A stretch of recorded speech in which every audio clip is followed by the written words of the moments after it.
večer, dame i gospodo. U ime Er Srbije i svi nas iz Posade želim vam dobrodošlicu na avion Airbus 319 mašine za avion.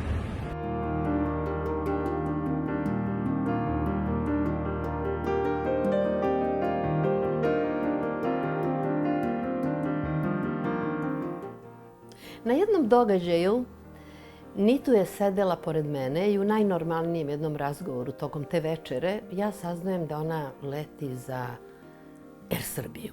Ja je pitam, a odakle ste vi? Ona kaže, iz Indije. Kažem, čekajte, vi ste pilot? Ona kaže, da, ja sam pilot i letim za Er Srbiju. To nisam znala i mislila sam da veliki broj ljudi koji lete sa Er Srbijom i ne znaju da je pilot u avionu osoba koja je došla iz Indije. Ona je ovde naša, sada je naša, je li tako? Jeste vi sada naši? Da, ja sam Srpkinja, dobila sam pasoš i državljanstvo i sad naučim malo srpski da bi pričala malo bolje.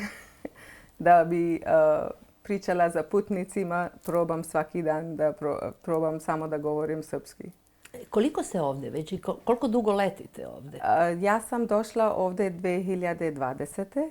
Ali kad je počela korona, oni su... Can I speak in English? Yes, of course. Okay, so it was... I was a co-pilot in one of these companies, which had a lot of Serbian pilots at that time. So I had a lot of Serbian friends in India. And it so happened that on one of our evenings out, we were at a bar and enjoying with friends. And then there was a new pilot who had come into the group, and I was introduced to him, and they said he's just come in, and he's a instructor and examiner, and this is Captain Šenoj Rakić, and I got introduced to him that evening.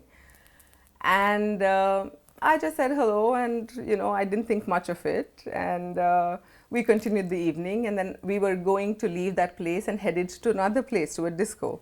And I said, okay, I'll meet you all there because I have my car. And the minute I sat into my car, the next minute this gentleman opens the door and says, may I ride with you? I said, of course. And he was Captain Šenoj Rakić. And then after the evening, he wanted me to drop him. And so he basically wanted to be with me.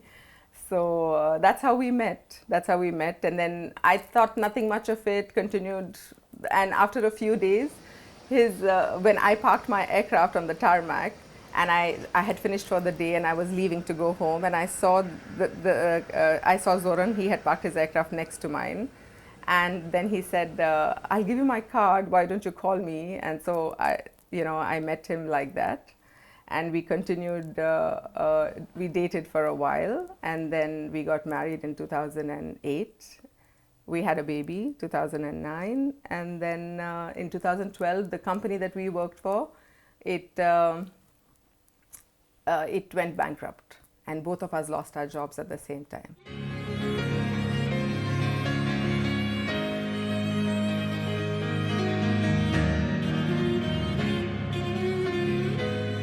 You were a pilot for how long?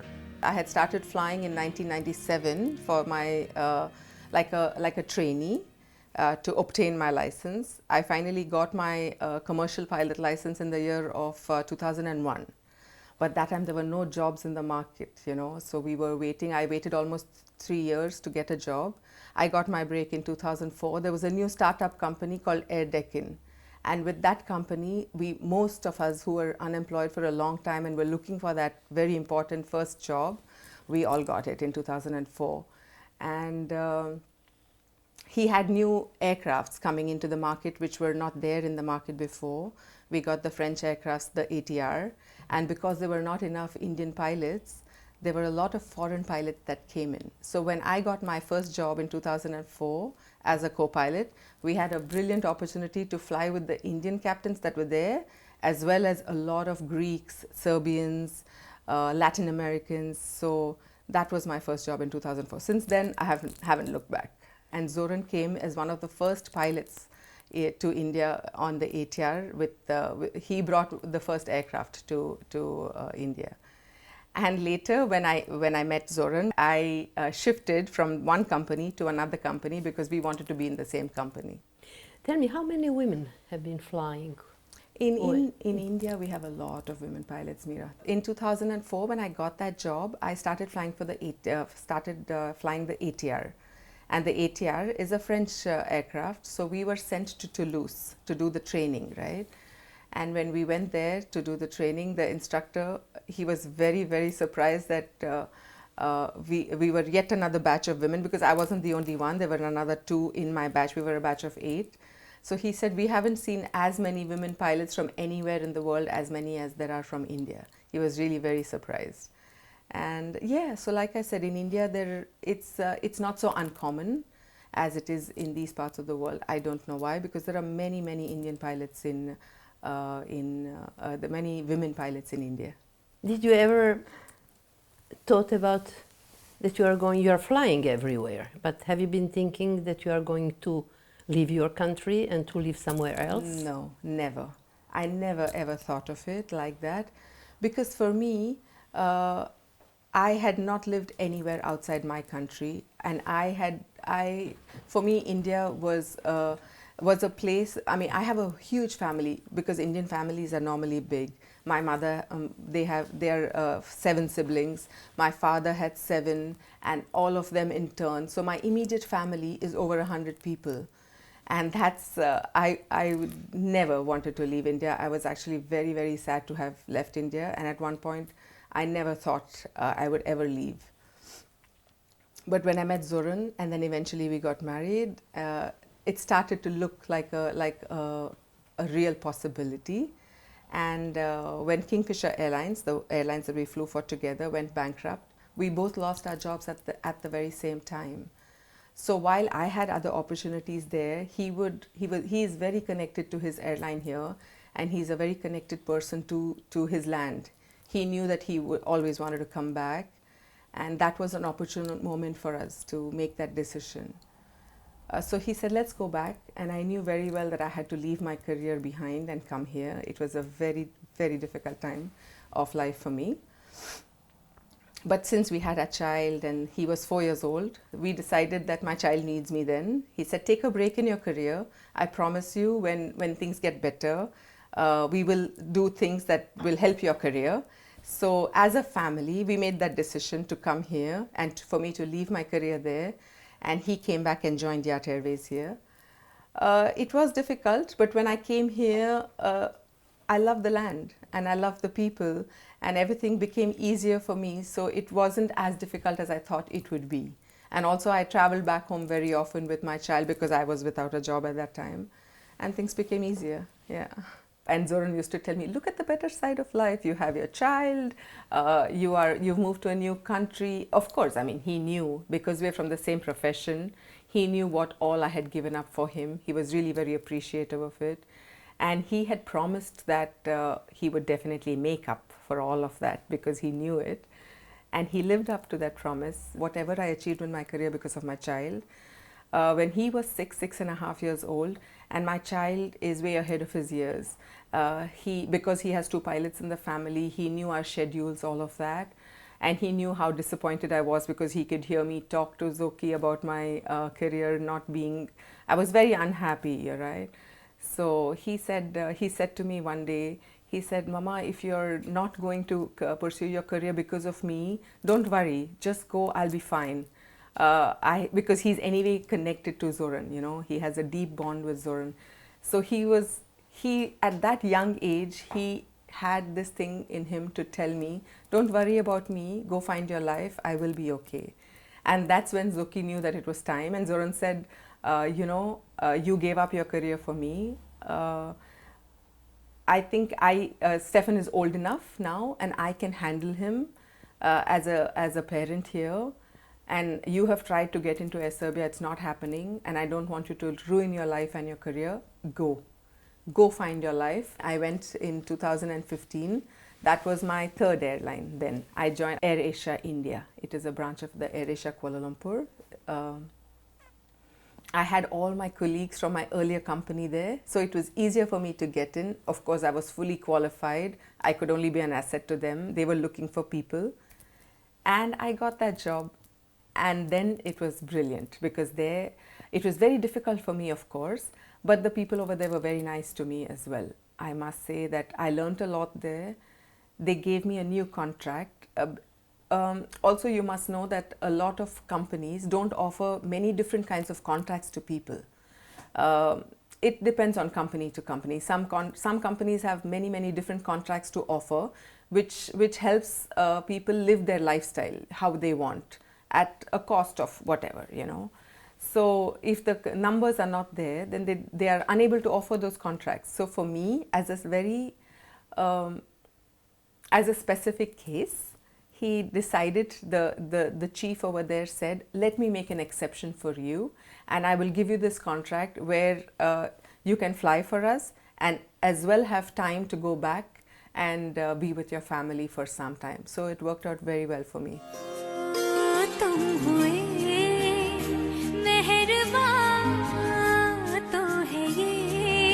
What do you think the things are different from where you lived in India and here?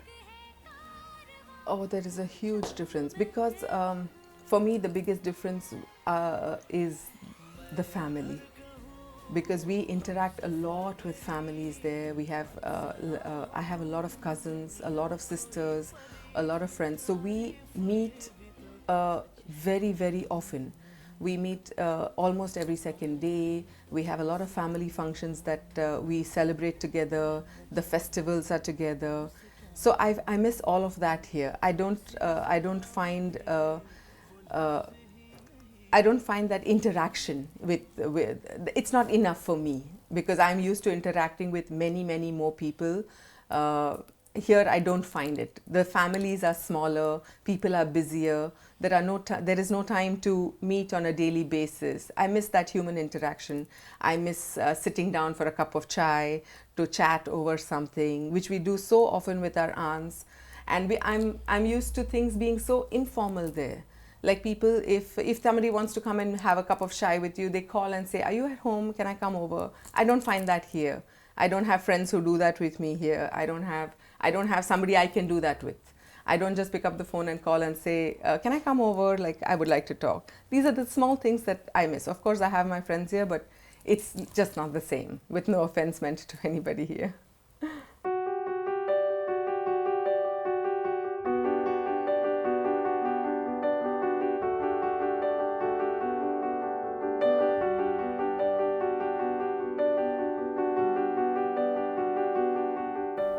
You are a pilot on which kind of a plane? Which type? Currently, I'm flying the Airbus A320 family, the Airbus A320.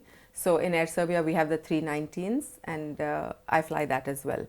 So when you are a captain on the Airbus, the 320 family, you're allowed to fly all three variants. There is an Airbus 319, Airbus 320, and an Airbus 321. So I have a license to fly all the three variants.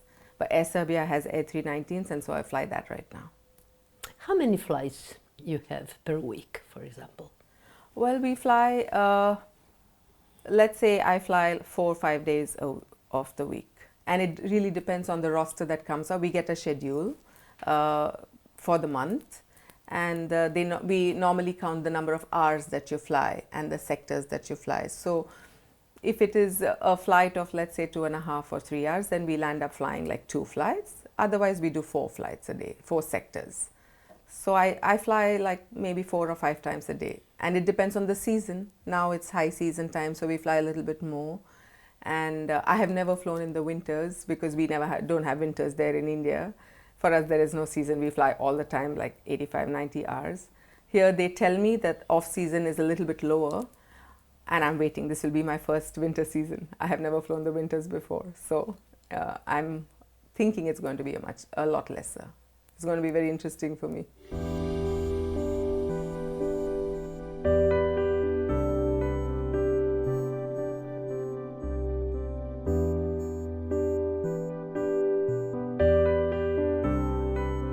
You are a pilot, you are in a cockpit. Do you appear? Do you visit the passengers? No.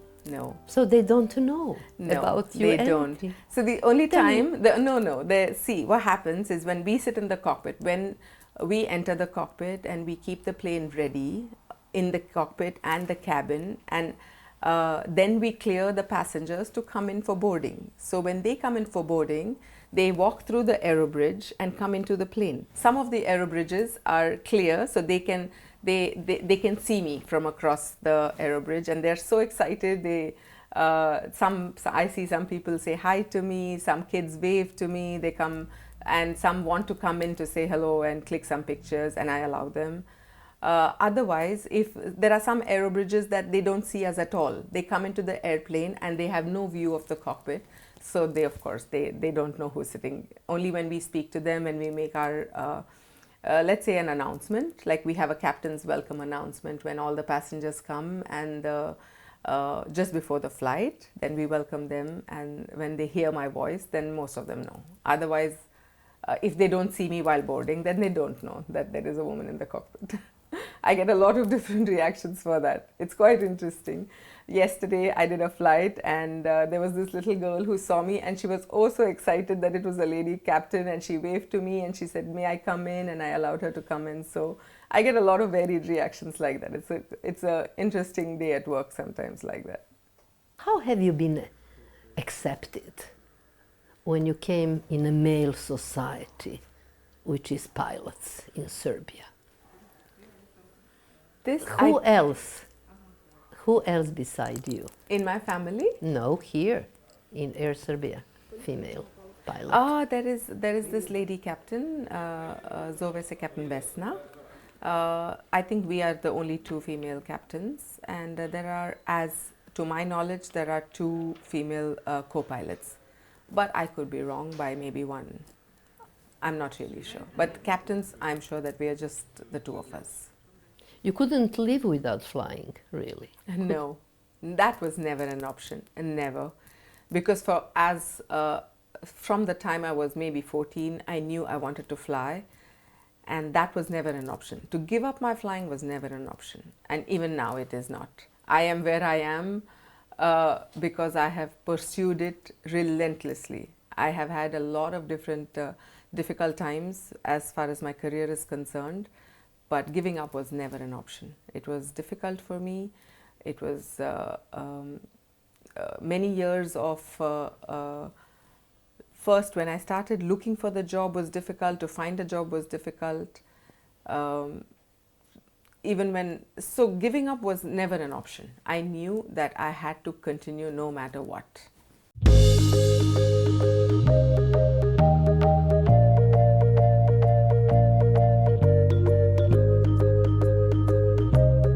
Are you aware what your daughter did for her job and the sacrifice? Yeah, I know. She's very successful in her job. You supported her? Yeah, I supported her fully. Actually, to become a pilot, I only supported her. My husband was not that interested in her. He said, why you support her for all these things? But I was very, because at the age of 8 or 9, she was telling, we just asked the children, what you want to be? Then she used to say, pilot. I want to become a pilot at that age. So I thought maybe her line is like that only, so I supported it. And it's good now. Do you think that life she's having here is different from the life in India? Yeah. It's Very? Different. What do you see? Different means here the life is better. Yeah? And my son-in-law is the best son-in-law. So with you. Is he a better husband than an Indian man? That I can't say anything. But now I am blessed with the best son-in-law. You're blessed. And I'm very happy. My daughter is very happy with him. That I am. Yeah, and he's very loving, caring, and wonderful son-in-law. So I'm very happy, very satisfied. And my elder daughter's husband is also listening. So I'm blessed with two best son-in-laws.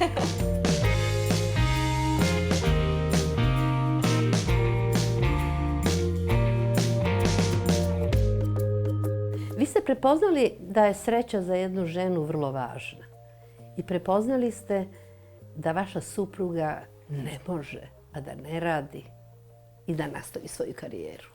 I tu ste pomogli jako mnogo. Jesam. Kao što ste rekli, ne samo da ne može da ne radi, nego da ne može da ne radi ovaj posao, zato što bi ona mogla vjerojatno radi i druge poslove. Ali sam ja prepoznao njenu strast za time i ljubav. I ona je zaista mnogo puta i se to što je probala da postane ovo što je danas, nije bio i pošlo za rukom. Jednostavno zbog raznoraznih razloga, a najmanje zbog nje same. I primetio sam i zato sam je uvek i ohrabrivao u tome da je to ne demorališe, nego da će ona postati to što je sebi zacrtala. Znao sam da ima dosta može žrtava da se podnese za to. Vidim da je ona bila spremna. A onda sam ja to, naravno, pošto je tu i ljubav i sve i razumevanje, gledao da je to na svaki način olakša. Vi ste prihvatili da vodite računa o detetu i da ona potpiše ugovor daleko. Tako je. Je li tako? Jeste. U Bangaloru. Tako je. U Indiji. I da faktički bude tako daleko od vas samo da bi realizovala ono Tako što je naumila. Da ostvari svoj san, prvo. Drugo, ja sam uvek se potajno nadao, kao što se i desilo, da će ona ipak doći ovde i dobiti posao. I evo, posle toliko godina se i to desilo. A između toga sam je ohrabrivao zaista da to sve uradi, završi i sve smo prevazišli. Naravno, bilo je njoj teško, bilo je nama dvojici ovde teško. Naravno, imali smo mi podršku moje porodice ovde. Imala je ona svoje tamo, ali smo to nekako prebrodili. Evo, na kraju smo svi zajedno. A naravno, kao što svi znaju, najvažnije je da su u braku da za muškarca, naravno, i za možda oca porodice, je najvažnije da je supruga zadovoljna i srećna. Jer ako nije nešto ispunjeno, onda uvek fali nešto. Ja to nisam želeo sam da stvarno ona uradi sve što je moguće, da bude zadovoljna i srećna kao što je sada i da i onda i mi ostali u porodici ćemo isto imati dobrobit. Eto. Recite, gde je sin? Gde je sada sin? On je u školi. Trenutno on će doći za jedno sat vremena.